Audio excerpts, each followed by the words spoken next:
Portanto, o versículo 9 essa impossibilidade já garante que aqueles atos de adoração, de levar sacrifícios para o altar, de ter aquelas abluções, aquelas águas que a gente utilizava para todo tipo de purificação lá na bacia, nada aproveitaram para de fato purificar a consciência. O que Hebreus quer ensinar você e eu, que nós somos privilegiados de uma maneira incrivelmente importante, que nós temos pleno direito de entrar no Santo dos Santos, já que nossa purificação foi total.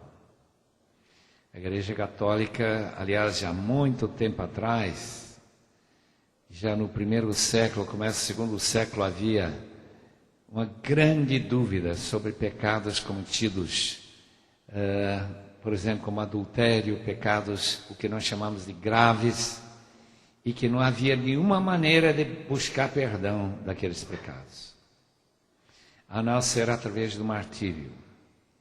E essa ideia perdurou durante séculos, que a única maneira que você podia purificar sua consciência de um pecado tão terrível foi através de sofrer ou apedrejamento, decapitação ou qualquer outra morte horrível. Como é bom ler Hebreus e saber que nós temos todos o direito de entrar lugar santíssimo, e não apenas lugar santo. Porque o velho tabernáculo, o velho templo, foi construído de tal forma para impedir que a pessoa aproximasse de Deus. Nós, por causa de Jesus Cristo, temos o direito de aproximar-nos por aquilo que Ele fez. E mostrando dessa maneira que somos de fato purificados. De maneira que você pode morrer feliz. Os amigos de Lutero, em volta de sua cama, quando ele já estava em estado moribundo, fizeram a seguinte pergunta: aquelas doutrinas que o senhor tem abraçado e ensinado nessa última parte da sua vida, depois da sua compreensão da justificação pela fé, essas doutrinas seguram bem a gente na hora da morte? E Lutero diz: seguram absolutamente bem. E os irmãos sabem que, uma vez deixando esta vida, a gente vai para onde?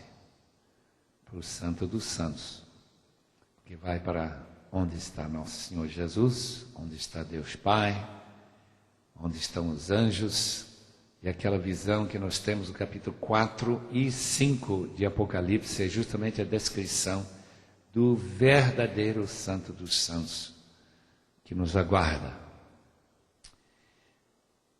Versículo 11.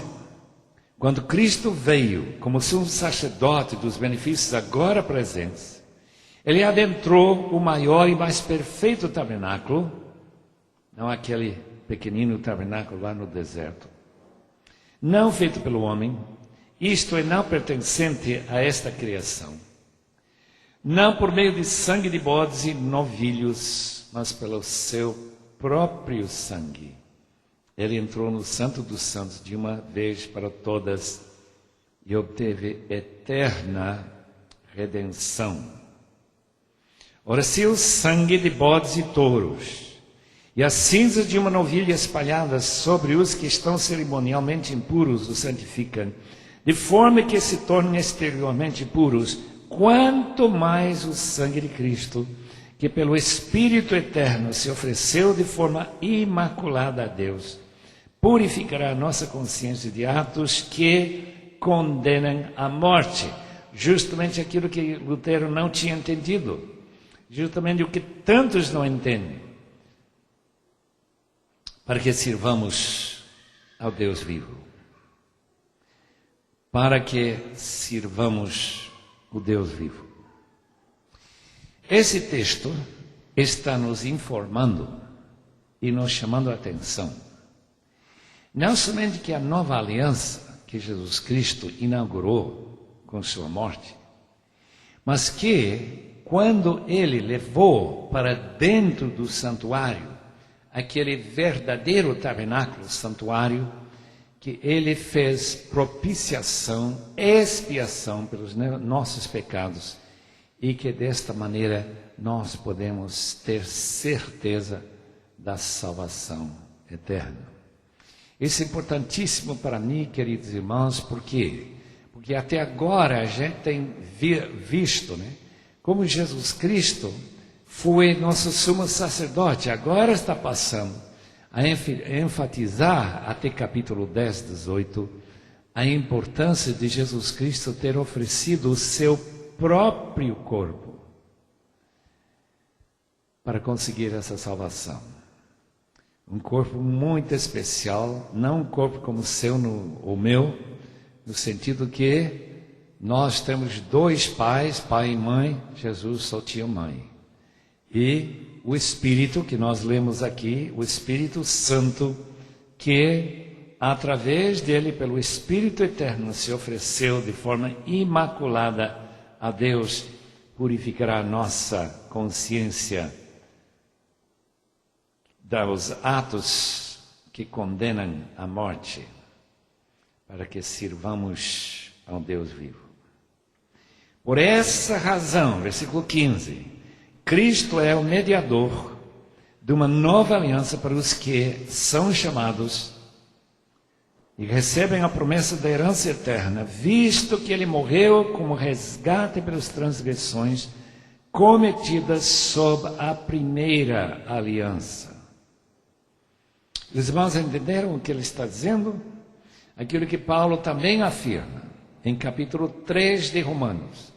Isto é, que os pecados cometidos antes da morte de Cristo na cruz, no dia 14 de abril do ano 33, provavelmente a data da morte de Cristo, todos aqueles pecados ficavam apenas sendo guardadas até Jesus expiá-los lá na cruz. Quando Jesus, portanto, morreu, os pecados de Abraão, os pecados de Noé, de sua família, os pecados de todos aqueles santos do capítulo 11, todos eles foram expiados, e aqueles santos, aqueles homens de Deus do passado foram aperfeiçoados. Olha para o instante, capítulo 11, versículo 40, que diz assim: Deus havia planejado algo melhor para nós, melhor do que para aqueles santos do passado. Homens como Davi, homens como Jeremias, Isaías, para que conosco fossem eles aperfeiçoados. Perfeiçoados, isto é, perdoados, justificados e santificados. Esta talvez é a razão que alguns intérpretes acham que Jesus, quando ele desceu para Hades, para as profundezas da terra, capítulo 4, versículo 8 de Efésios, e tomou cativo o cativeiro, que o que ele fez foi de esvaziar dos santos, dos homens de Deus do passado, antes da sua morte, através de sua morte, levá-los para o paraíso. Não sei se a Bíblia ensina isso, não, mas é interessante a ideia por trás disso. Isto que a morte de Cristo foi uma morte que somente no dia que ele morreu, aqueles pecados foram de fato perdoados. Por quê? Porque nenhum sangue, nenhum sacrifício de animal qualquer tem possibilidade de purificar pecados. Só apenas uma maneira de aguardar, colocar dentro da geladeira até Jesus Cristo chegar e morrer. E lá estavam lá todos guardadinhos para Jesus morrer. Romanos capítulo 3, versículo 25 e 26, mesma coisa. Não é somente aqui em Hebreus, mas também no ensinamento de Paulo. Deus ofereceu Jesus Cristo como sacrifício para propiciação mediante a fé, pelo seu sangue, demonstrando a sua justiça. Em sua tolerância havia deixado impunes os pecados anteriormente cometidos, mas no presente demonstrou a sua justiça, a fim de ser justo e justificador daquele que tem fé em Jesus.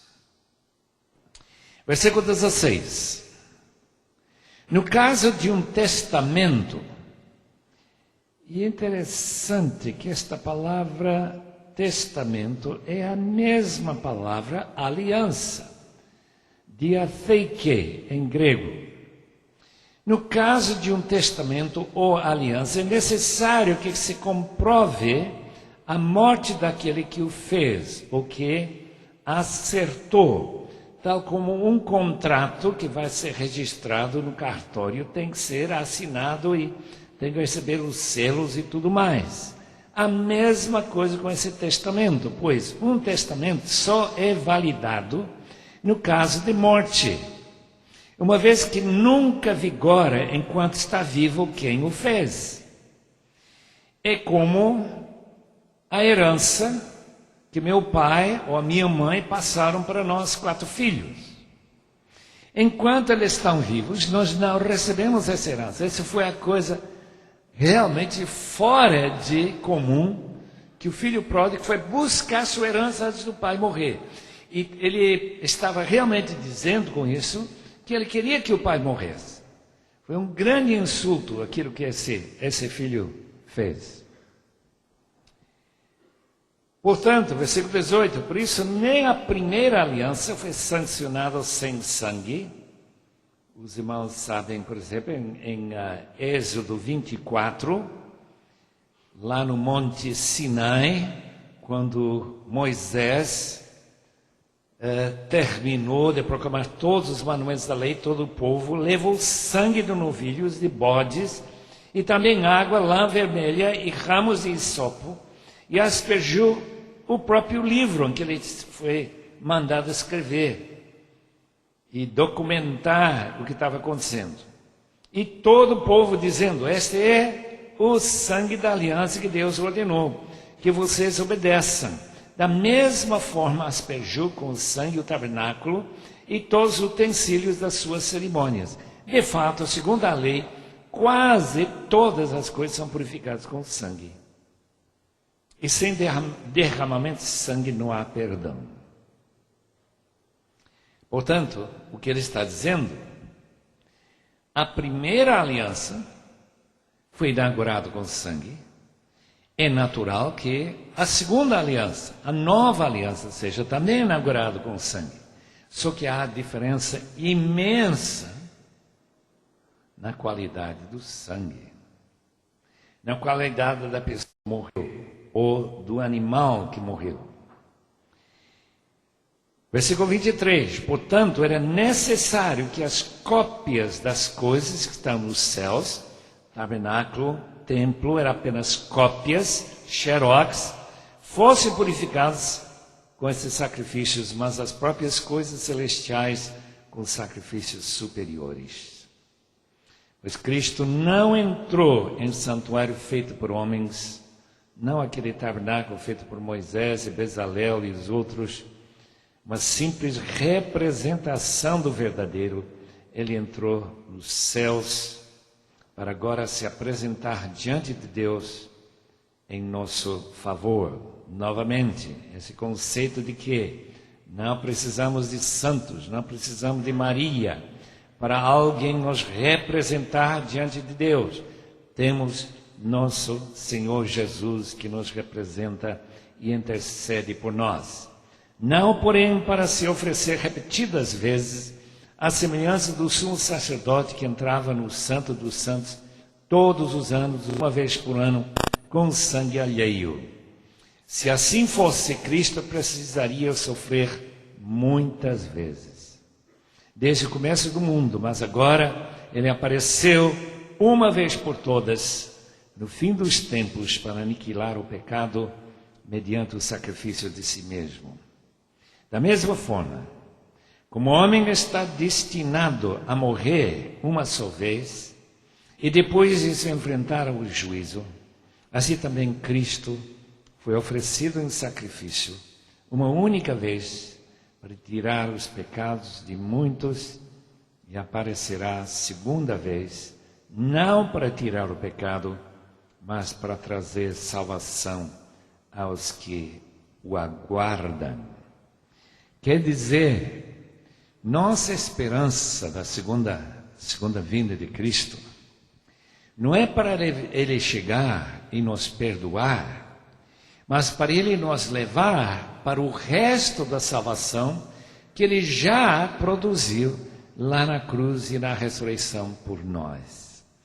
Em outras palavras, Ele vem para nos transformar, para mudar seu coração por completo, de forma que aquela promessa que a gente vai viver ensinada por Deus a realmente amar a Deus de todo o coração, Ele vem para nos salvar até o total, em todos os aspectos dessa maravilhosa salvação. Quando aquele jovem veio falar comigo uma vez, há muitos anos atrás, de Limeira, ele me disse que ele tinha parado de pecar. Eu sei quanto tempo, eu disse uns 3 meses já, ele não pecava mais. E eu queria saber se o esposo também concordava que ele não pecava mais. Ele achou que sim, ainda que eu não falei com ela para saber se ela realmente cria que ele não pecava mais.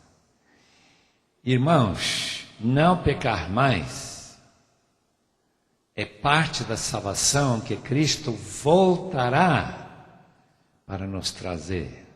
É um dos grandes benefícios dessa nova aliança. Isto é, que nós vamos parar de pecar. Não é maravilhoso isso? Eu acho. Não vai ter mais brigas lá na sua casa. Não vai ter mais problemas com tentar resolver todas as consequências nefastas de ter pecado. Tudo isso acabará quando Jesus voltar. É marcado, portanto, o homem morrer uma vez, tal como Cristo morreu uma vez.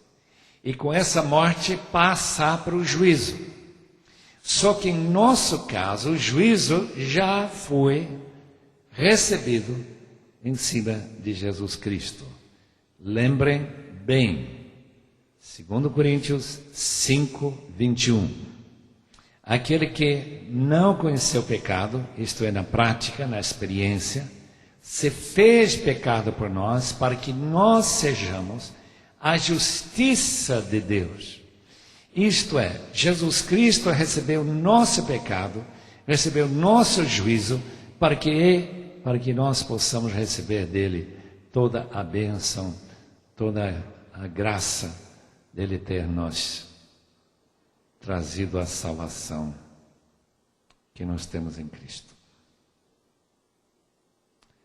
Capítulo 10, eu acho que vamos chegar lá, versículo 18.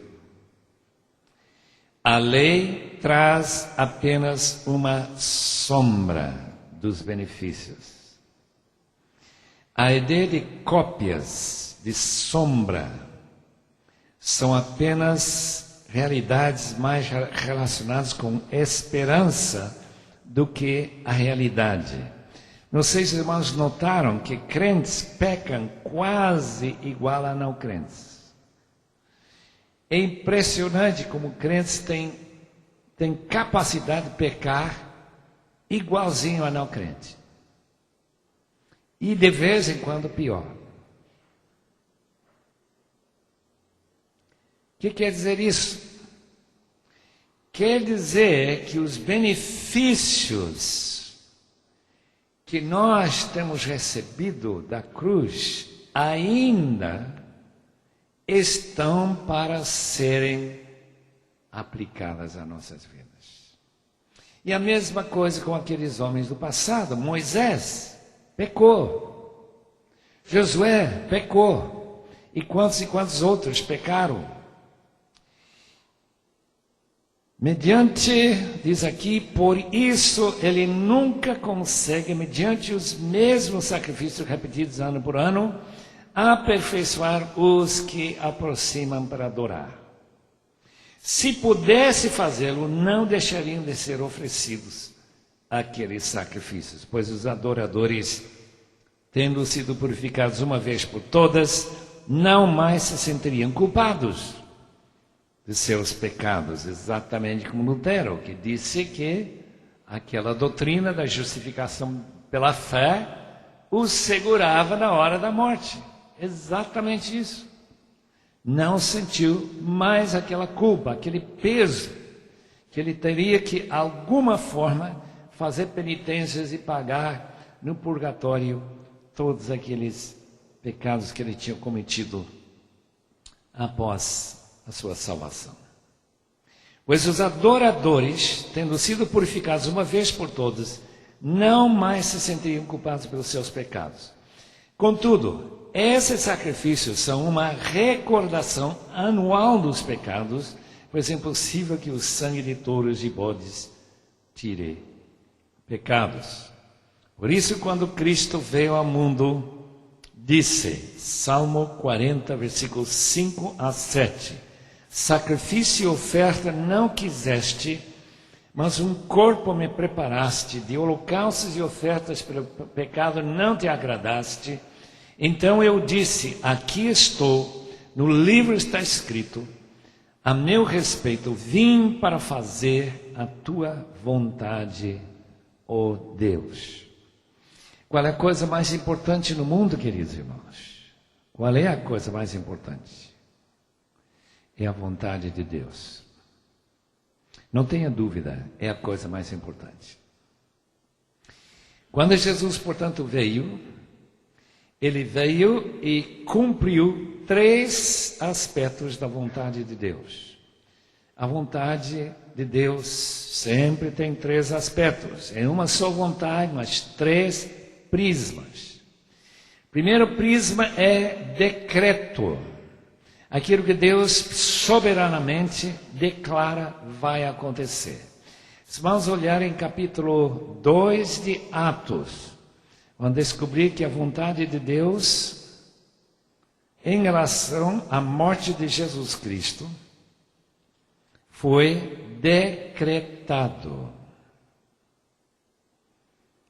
Israelitas, Atos 2:22. Israelitas, ouçam essas palavras. Jesus de Nazaré foi aprovado por Deus diante de vocês por meio de milagres, maravilhas e sinais que Deus fez entre vocês por intermédio dele, como vocês mesmos sabem. Este homem lhes foi entregue por propósito determinado e pré-conhecimento de Deus, e vocês, com a ajuda de homens perversos, mataram e pregaram na cruz. Quem matou Jesus?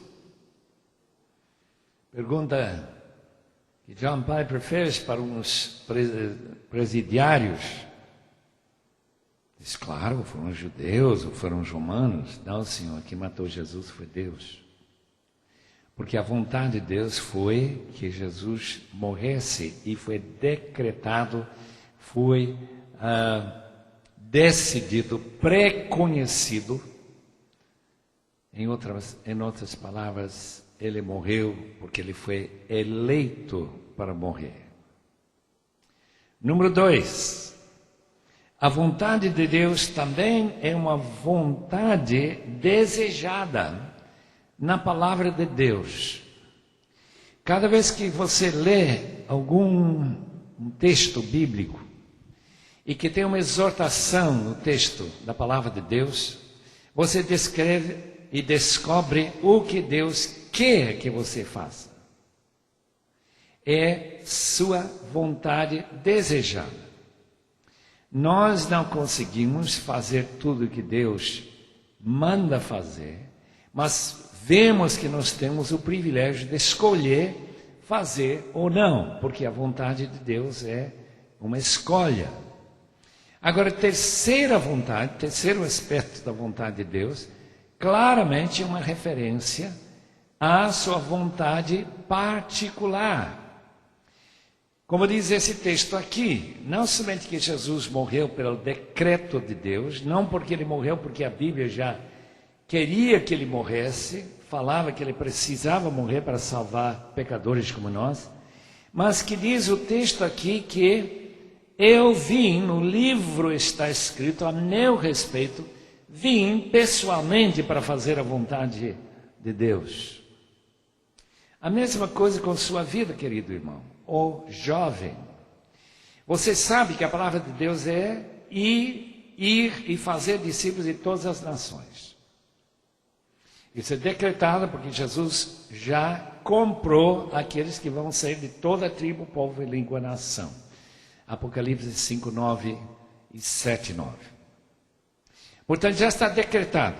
Haverá pessoas salvas e não faltará ninguém.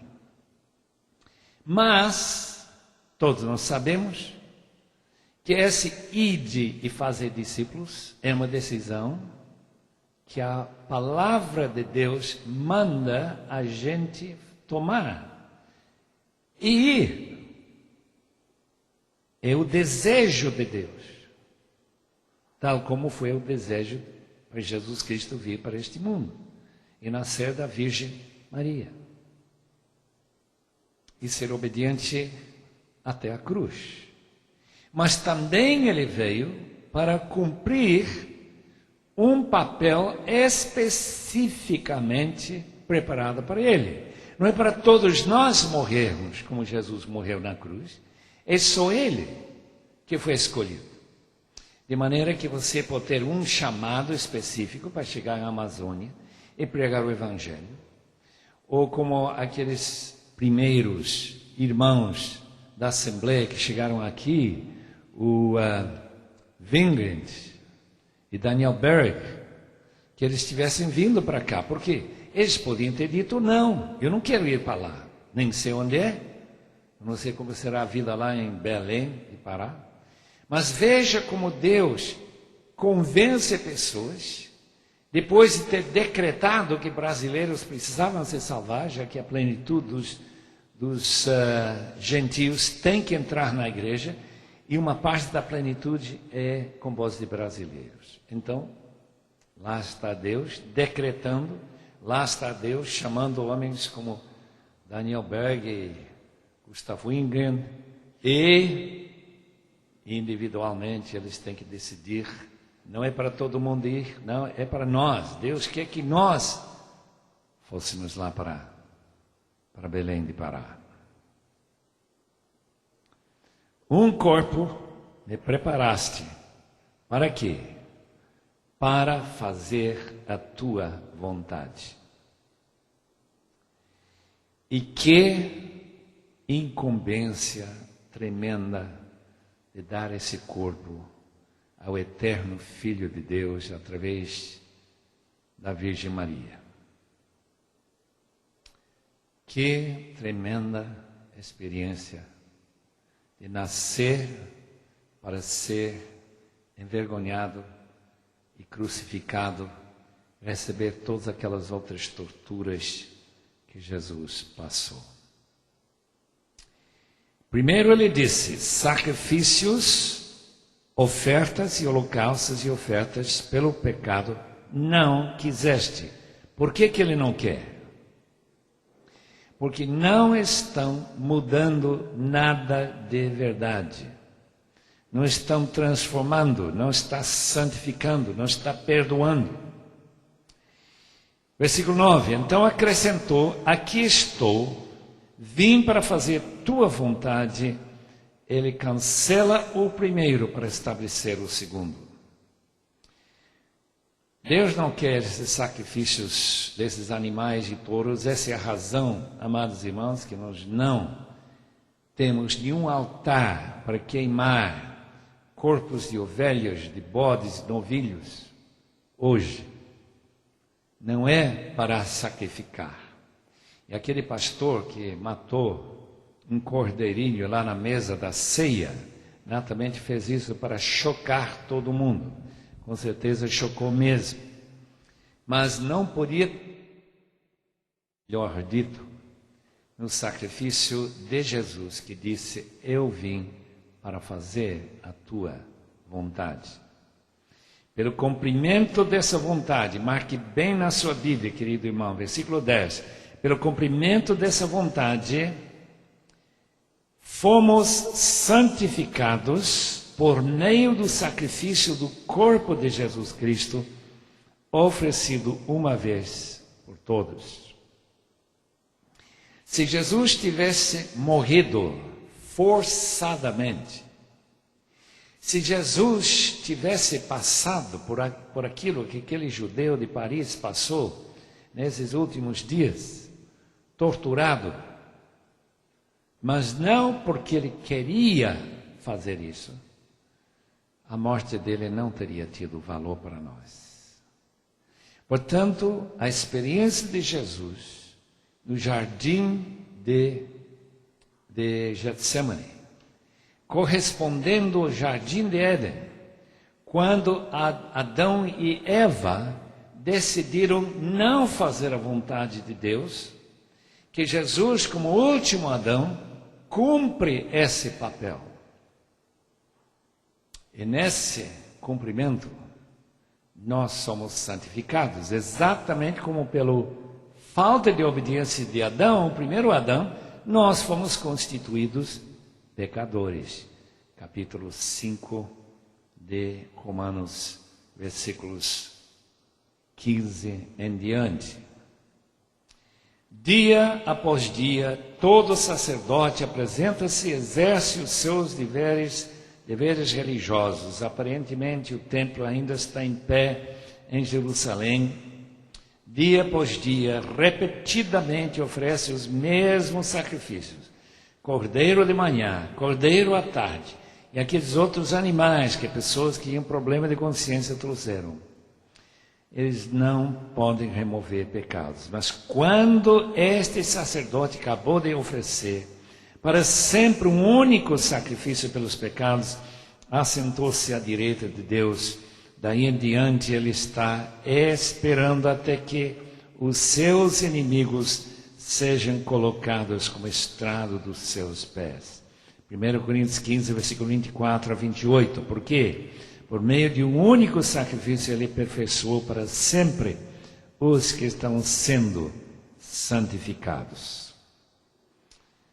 Que inimigos? Aqueles que rejeitam os poderes diabólicos, poderes como os principados e potestades, os tronos, aqueles invisíveis hostes de Satanás, que manter este mundo em desequilíbrio constante, da maneira que acaba uma guerra fria e entramos em outra. E vai ter outras, com certeza, se Cristo não voltar logo. Porque por meio de um único sacrifício, ele aperfeiçoou para sempre. O Espírito Santo também nos testifica a este respeito. Primeiro ele diz: esta é a aliança que eu farei com eles. Depois daqueles dias, diz o Senhor, porei as minhas leis em seu coração e as escreverei em sua mente. E acrescentar: dos seus pecados e iniquidades não me lembrarei mais. Onde esses pecados foram perdoados, não há mais necessidade de sacrifício por eles. Não há necessidade de lembrar mais deles. Disse Hal Lindsey, um dos seus livros, talvez A Agonia da Planeta Terra, nem lembro, que o mais eficaz arma satânica é de fazer você sentir culpa por pecados que já foram perdoados. Você está sentindo culpa?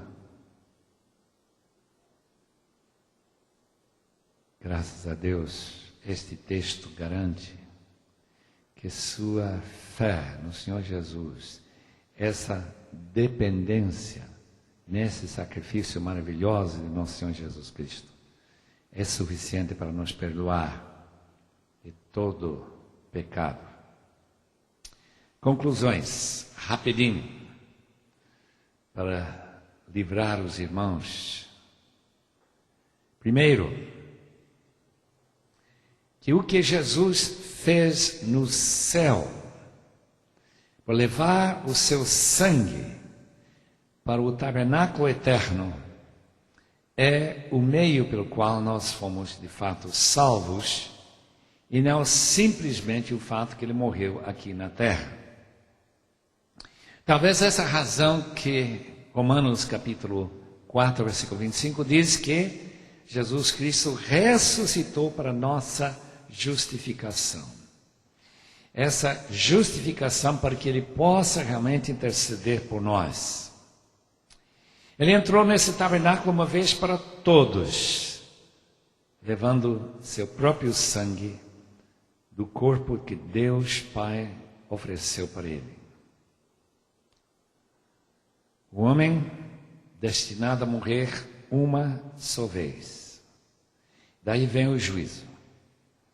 Como nós devemos estar agradecendo e até clamando aleluia ao lembrar, ainda esta noite, que esse juízo que nós teríamos que enfrentar já não é mais, não existe mais para nós. Jesus foi julgado em nosso lugar. Vamos orar. Obrigado, Pai, pelos ensinamentos de Hebreus. Que importantíssimos ensinamentos, Senhor, relativos a perdão de pecados, a uma vida de justiça, de fazer a Tua vontade, Senhor, como Jesus Cristo fez. Que bênção saber que estamos em Cristo. Que alegria, Senhor, saber que o juízo não tem nenhum terror para nós. Já fomos libertos, resgatados e redimidos. Dá-nos, ó Deus, um descanso bom esta noite. E dá-nos novos ânimos, enquanto o mundo vai para o carnaval, de voltar amanhã à noite para estudar outros textos maravilhosos de capítulos 10 e 11 de Hebreus. Rogamos isto, acompanhe todos aos seus lares com Tua graça e com Teu amor, cheios de alegria e gratidão. Em nome de Jesus. Amém. Dúvida para mim